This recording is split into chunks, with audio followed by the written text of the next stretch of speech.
Bura müsahip şəhəridir. Kərbalanın müsahip şəhəri. Buranın tarixi nədir? Onu sizə qısa bir məlumat verir. Kərbala hadisəsi ki baş verdi. Kişiləri ki şəhid elədilər.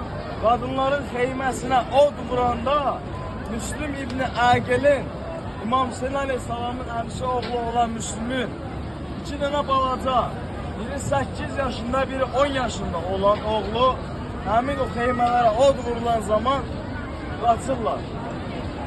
Düşmənlərin əlindən qaçırlar, amandan qalmaq üçün.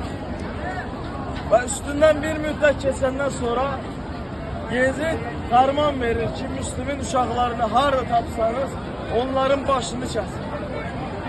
Və bu olduğumuz məntəqədə gəlib, həmin uşaqları düşmən ordusu gəlib tapır.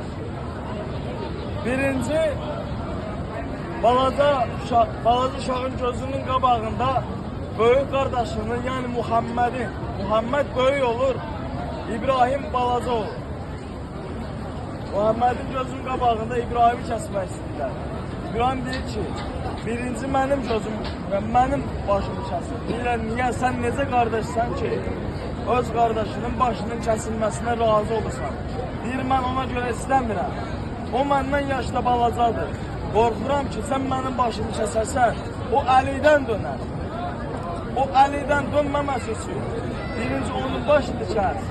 Mən buna dözərəm. Sonra mənim başımı kəs.